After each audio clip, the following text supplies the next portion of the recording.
Repita assim comigo: alianças para o futuro.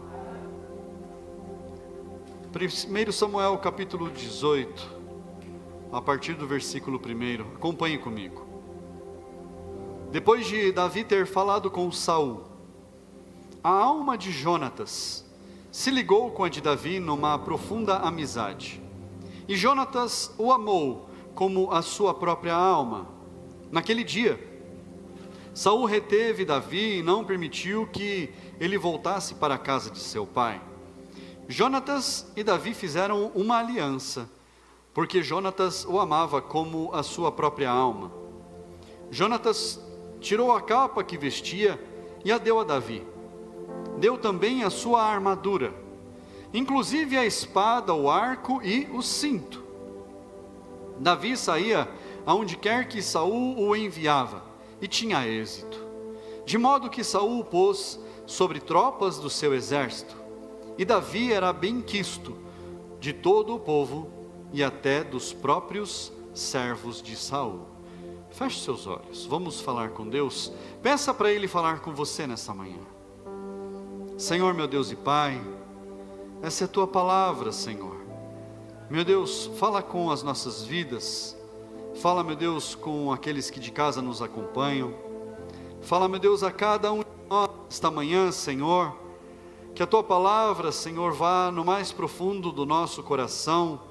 E, meu Deus, ela nos transforme, ó Pai, naquilo que nós precisamos de transformação. Que seja, meu Deus, o Teu Espírito Santo falando através da minha vida, Pai, através da minha boca, com cada um aqui, ó Pai, que o Teu Espírito Santo fale aquilo que cada um dos Teus filhos precisam ouvir, ó Pai, em nome de Jesus, Senhor. Assim, nós clamamos a Ti, nós confiamos no Senhor, e nós Te agradecemos em nome de Jesus. Diga amém, igreja. Assente-se no seu lugar.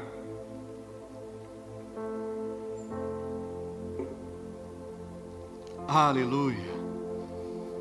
A palavra de Deus fala a respeito do tempo em que Saul era rei e Davi já havia sido ungido para se tornar o novo rei, porque Deus havia ficado desgostoso com Saul. Saul havia feito coisas que haviam desagradado a Deus. E depois que Saul fez estas coisas, ele começou a ficar perturbado, transtornado.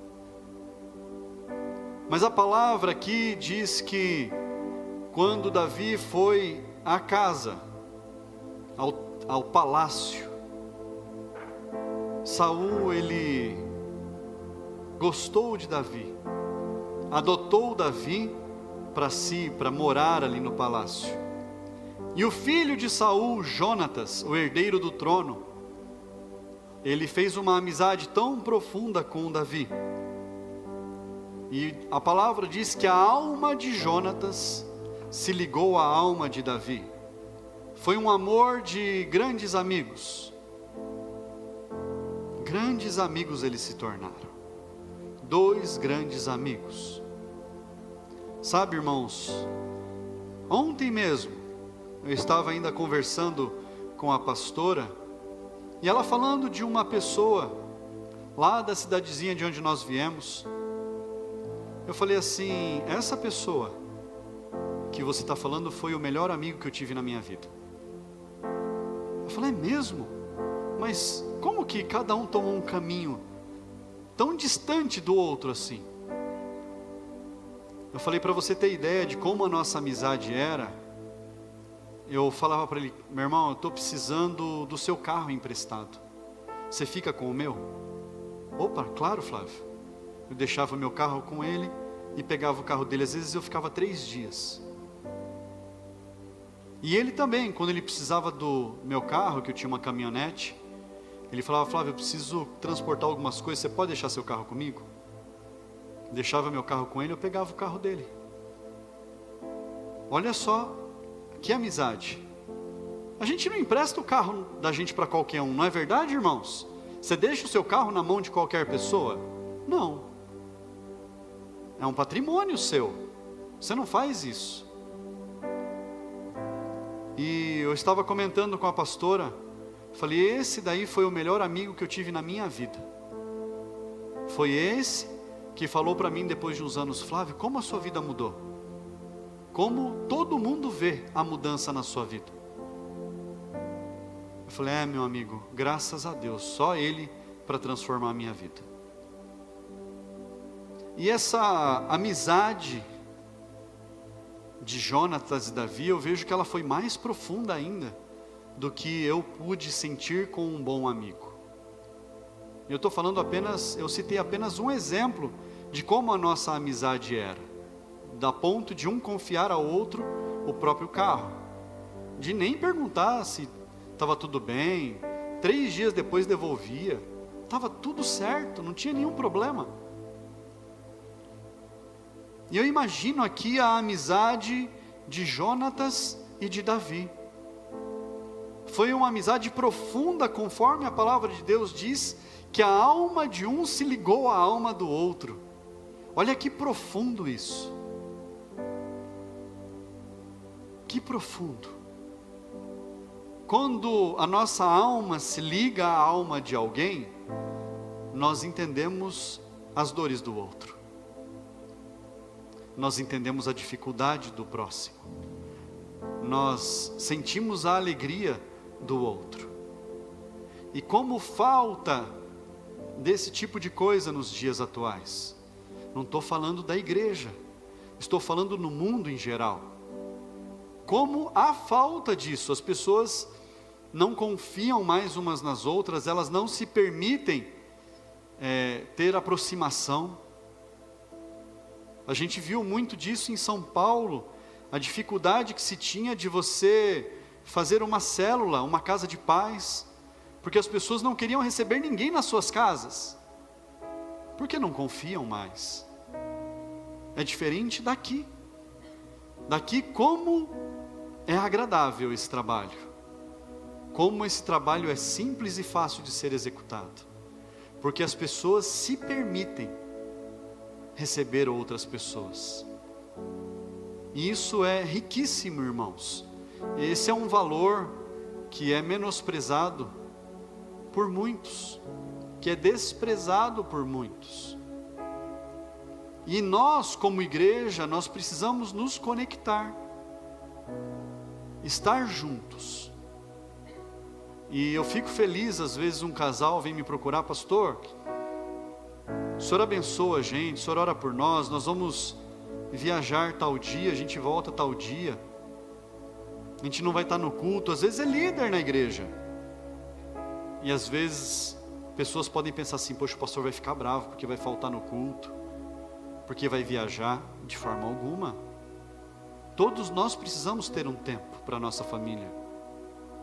Ontem mesmo, a minha família se reuniu em Campinas, e a minha mãe estava tossindo, e minha mãe não queria vir para ver o bebê.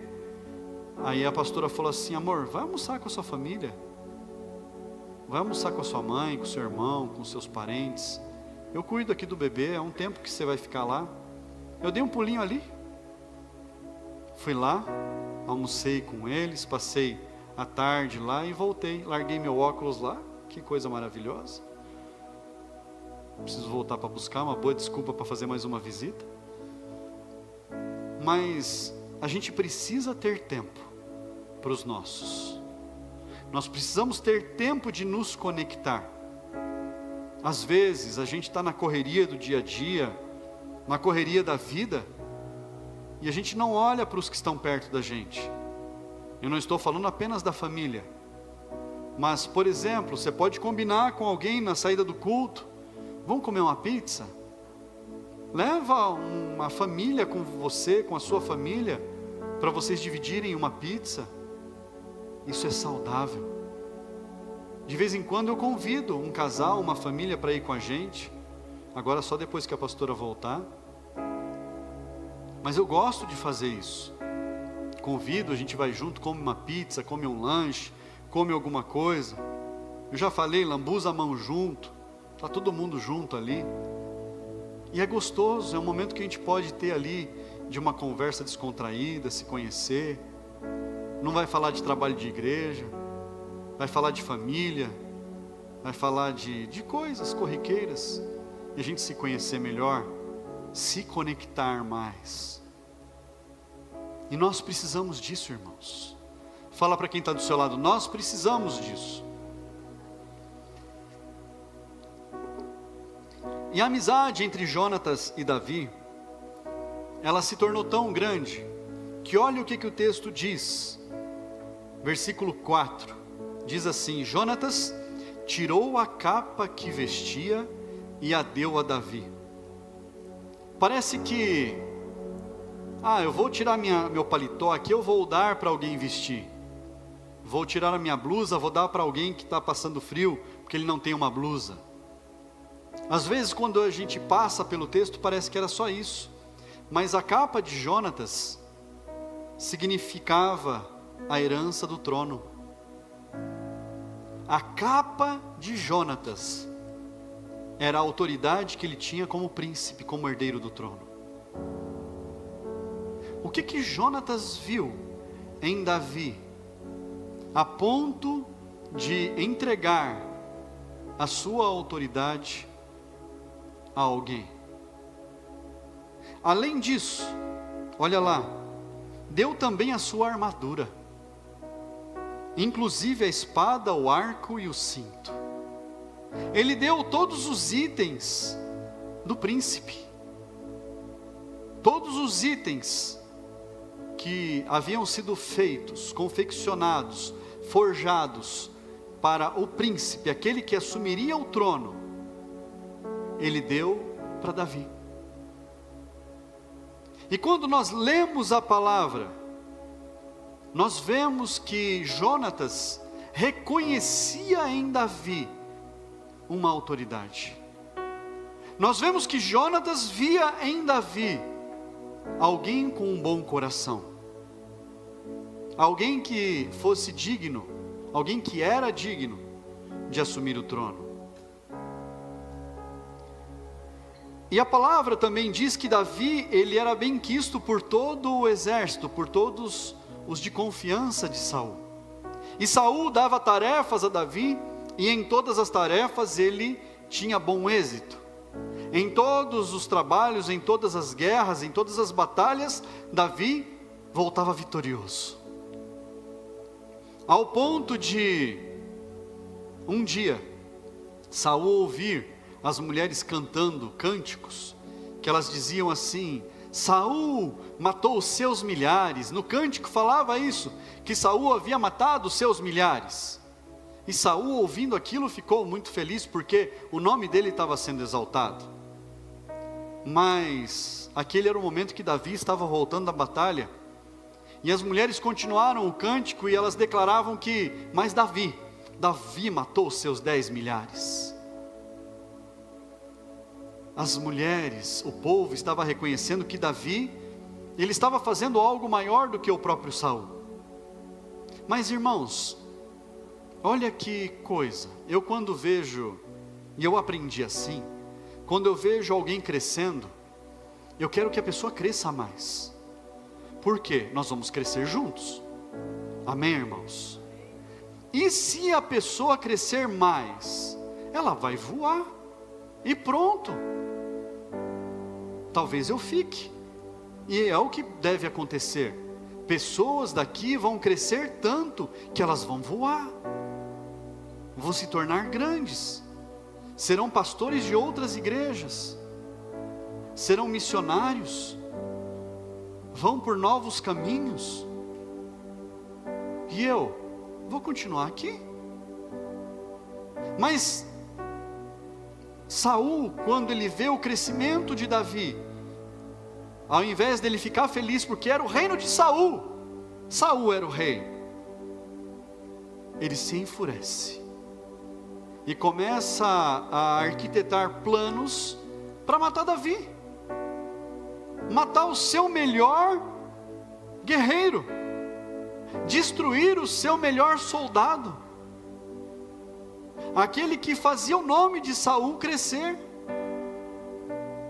Imagina isso, irmãos, aquele que fazia o reino prosperar, Saul queria matar. E por vezes, Saul tentou matar Davi. Por vezes, Saul criou emboscadas para Davi. Mas, além desse ponto, Jonatas fez alianças com Davi. Jonatas criou alianças. E no meio dessas alianças, desses compromissos que eles fizeram um com o outro, amigos. Um dos compromissos foi que um defenderia o outro. Não importasse o que acontecesse, por toda a vida um defenderia o outro. Olha só, um cuidaria do outro. Jonatas, em determinado momento, ele fala para Davi: Davi, não tem outra pessoa para assumir o trono do que você, Davi. O príncipe falando isso: Davi, não tem outro que possa assumir o trono do meu pai do que você. Mas quando você assumir o trono, eu serei o seu segundo. Eu serei o seu escudeiro. Eu serei o seu melhor soldado. E nós vamos crescer. O que Jonatas via em Davi? Jonatas via em Davi o que ele não via no próprio pai. Porque o pai queria o poder pelo poder. Davi, ele honrava a Deus. Jonatas via que quando o pai ficava perturbado por demônios, quem é que expulsava os demônios? Davi. O amigo dele estava lá tocando a harpa, e os demônios de Saul iam embora, e Saul ficava em paz. Quantas oportunidades Davi teve de matar Saul? Numa delas, Davi estava escondido numa caverna, junto com homens, fugindo de Saul, e Saul entrou na caverna, para fazer as suas necessidades lá.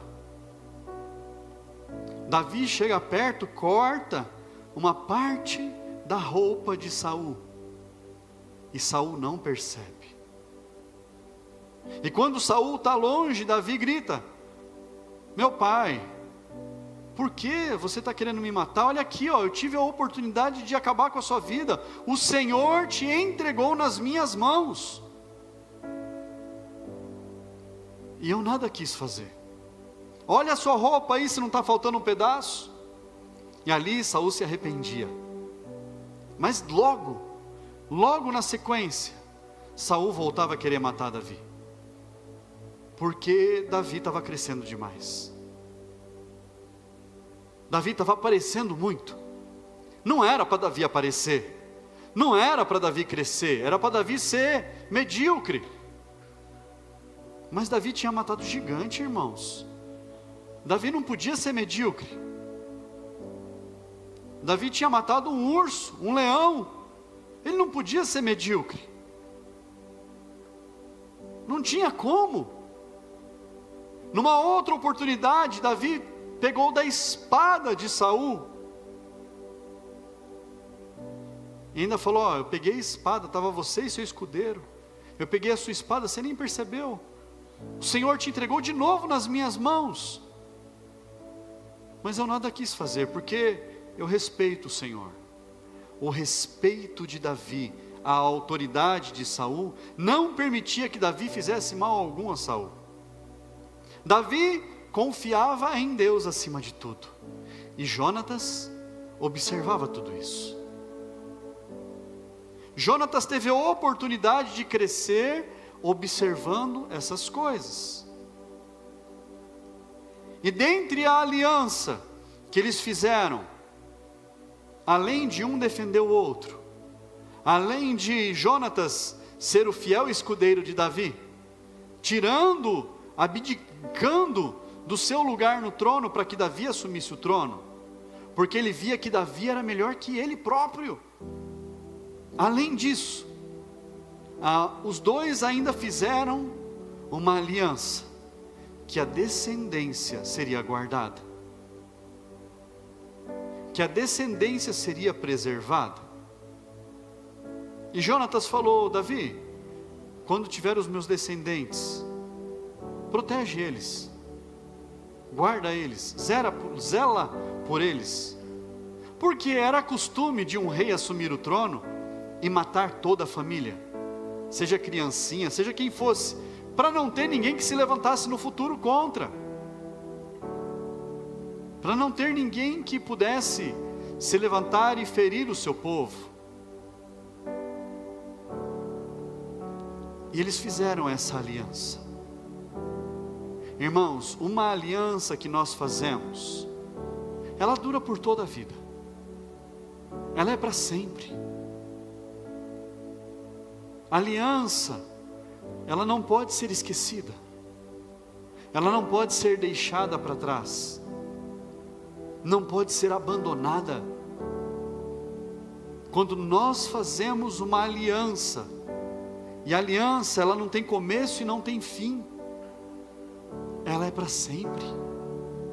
A aliança é para sempre, não pode acabar. Foi feita dessa forma para que ela fosse contínua. Não pode. A aliança é para a vida, irmãos. Mas a palavra diz que Saul morreu, Jonatas morreu, Davi assumiu o trono, tudo acabou. E se passam mais de 20 anos, irmãos, mais de 20 anos, e Davi se lembra de Jonatas. Davi não tinha esquecido de Jonatas, mas Davi se lembra da aliança que eles fizeram. Davi se lembra. E então Davi toma uma providência. Abra sua Bíblia, 2 Samuel.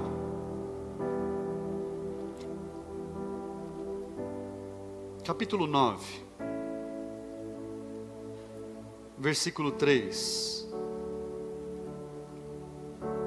Versículo 1. Um dia Davi perguntou: será que resta ainda alguém da família de Saul, para que eu use de bondade para com ele, por causa de Jonatas? Havia um servo na casa de Saul, cujo nome era Ziba.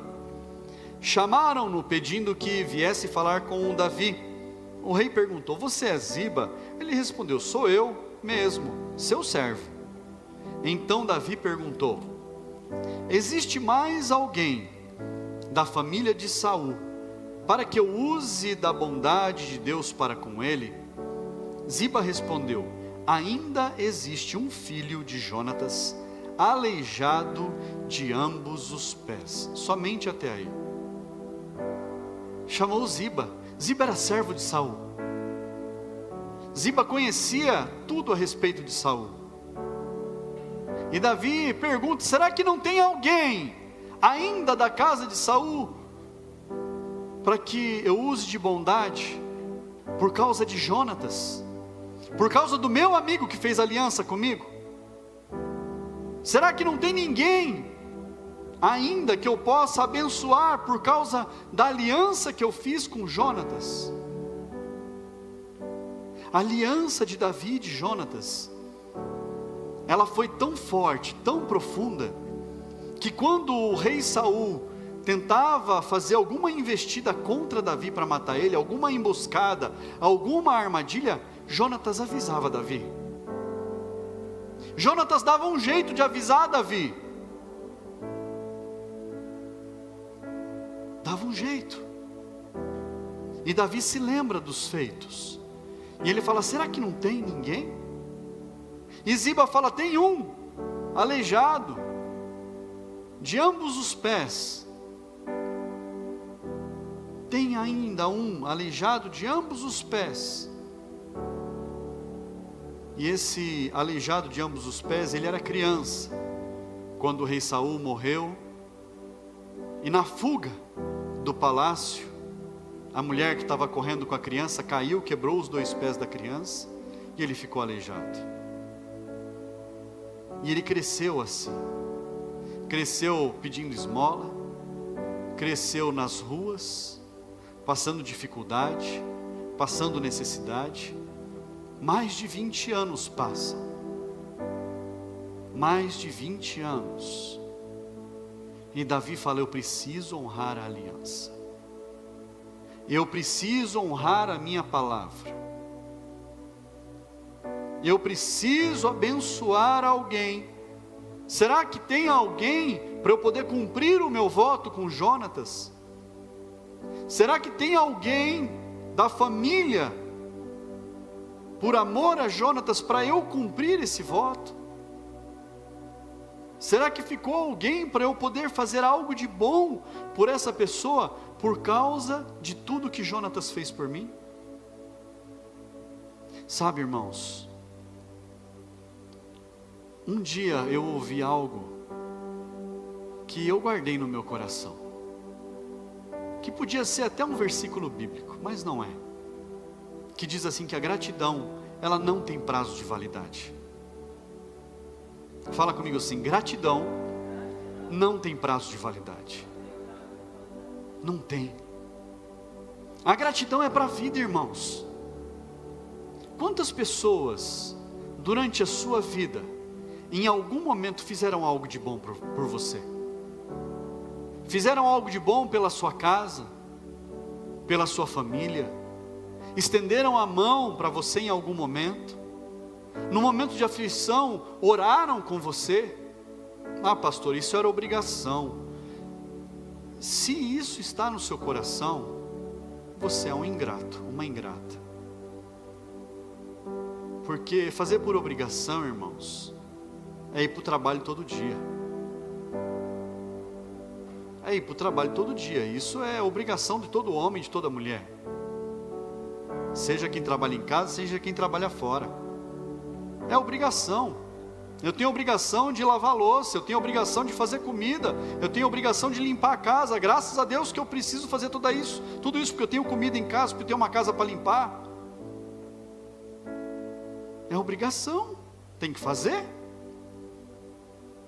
Mas quando alguém estende a mão, socorre, abençoa, faz algo por você, você precisa criar um memorial. Você precisa se lembrar daquilo que foi feito. Porque os ingratos, irmãos, eles fazem aquilo que falam por aí, cuspir no prato que comeu. Tão feio isso, né? Cuspir no prato que comeu. Isso é o que o ingrato faz. Ele se esquece de tudo o que aconteceu. Ele não se lembra das coisas boas, não se lembra às vezes do tempo da dificuldade, onde foi resgatado, foi atendido, foi abençoado. Quantas pessoas estenderam as mãos para você durante a vida? Quantas pessoas te abençoaram durante a vida? Talvez você tenha sido instrumento de Deus para estender as mãos a muitos, para abençoar muitas vidas. Louvado seja Deus por isso. Mas ninguém cresce sozinho. Ninguém cresce sozinho. Lembre-se, quem foram as pessoas que um dia te ajudaram? Quem foram as pessoas que um dia te socorreram? Quem foram as pessoas que um dia pararam para te dar atenção? Quem foram as pessoas que um dia talvez levaram sustento na sua casa? Quantas coisas, irmãos, a gente pode se lembrar a respeito de coisas que fizeram de bom para nós. Eu procuro me lembrar todo dia de algo que alguém tenha feito de bom para mim, para orar por essas pessoas. O mínimo que eu posso fazer é tirar um momento de oração e pedir para Deus abençoar. É o mínimo. É o mínimo. Se possível, mandar uma mensagem, ligar, lembrar a pessoa, falar: olha, puxa vida, estou te ligando para te agradecer, A pessoa vai falar, mas por quê? Faz tanto tempo que você não fala comigo? Não, estou ligando para te agradecer porque um dia você fez isso, isso, isso, e eu nunca vou me esquecer. E eu oro a Deus para que Deus te abençoe. Irmãos, às vezes, um ato desse vai fazer com que a pessoa sinta Jesus na vida dela. Parece bobo, irmãos, mas é você declarar o quanto Jesus trabalha na sua vida. O quanto aquela aliança que foi feita de sangue, por amor a você, ela impactou a sua vida. Porque um dia Jesus fez uma aliança de sangue na cruz do Calvário. E a aliança, ela está inteira até hoje. Está íntegra até os dias de hoje, alcançando as nossas vidas. E é por isso que nós falamos, Senhor, eu te agradeço. Obrigado, Jesus, pelo teu sacrifício. Senhor, obrigado. Nós somos gratos a Jesus. Em todo o tempo, nós somos gratos a Ele. Sejamos também gratos às pessoas que nos abençoaram. Sejamos gratos às pessoas que um dia falaram de Jesus para nós. Quem que foi que te convidou para vir na igreja? Quem foi que te convidou para ouvir falar de Jesus? Quem foi que falou de Jesus para você? Eu não canso de me falar, irmãos. Eu sou grato pela vida do meu pai na fé, que falou de Jesus para mim. Por onde eu vou pregar quando eu sou convidado, por tudo quanto é lugar desse estado, eu falo disso. É gratidão, irmãos. Gratidão. E quando eu sou grato a alguém, eu declaro Jesus na minha vida. Então seja grato por aqueles que estenderam as mãos para você. Seja grato por quem te abençoou. Seja grato por quem se lembrou de você um dia. E olha o que acontece na vida daquele moço chamado Mefibosete, neto de Jonatas. Capítulo 9, versículo 12. Mefibosete tinha um filho pequeno chamado Mica. Todos os que moravam na casa de Ziba, lembra de Ziba, servo de Saul? Todos os que moravam na casa de Ziba eram servos de Mefibosete. Mefibosete morava em Jerusalém porque fazia as refeições, sempre à mesa do rei. Ele era coxo de ambos os pés. Mefibosete foi honrado por Davi, pelo rei Davi, por causa de uma aliança que Davi havia feito com Jonatas. Por causa de uma aliança que tinha sido feita muitos anos antes. As alianças que você faz, elas alcançam pessoas lá no futuro, lá na frente. Os filhos dos seus amigos, os seus filhos, eles são alcançados com as alianças que você faz. Os seus netos são alcançados e abençoados com as alianças que você faz. Lá na cidadezinha da onde nós saímos, muitas pessoas me conhecem como Virginelli. Não é por minha causa não, é por causa do meu avô, é por causa do meu pai. Outros me chamam de Robertinho, porque meu pai era o Roberto. Então, por causa de alianças, de coisas que os meus pais, os meus avós fizeram, eu colhi durante muito tempo. Onde eu ia, naquela cidadezinha, eu ia no material de construção, eu pegava 10 mil reais em material de construção. O dono do material fala assim, não, pode pegar o que você quiser, meu filho. Conheço o seu pai, conheço o seu avô, pode pegar o que você quiser aí. Fica à vontade, escolhe aí. Leva tudo que você precisar, depois você vem e acerta conforme você puder. Era eu? Não, eu estava colhendo daquilo que o meu avô, meu pai, os meus avós, os meus pais tinham plantado. Irmãos, os nossos filhos colherão tudo aquilo de bom que a gente semear. Os nossos filhos colherão das alianças que nós fizermos. Faça as alianças certas. Construa amizades excelentes. Mas principalmente, faça uma aliança duradoura com Jesus. É Ele quem vai transformar a sua casa. É Ele quem vai transformar a sua família. É Ele quem vai transformar os seus filhos, os seus netos. É Jesus. Se a sua aliança com Jesus for sólida, firme, toda a sua família será abençoada.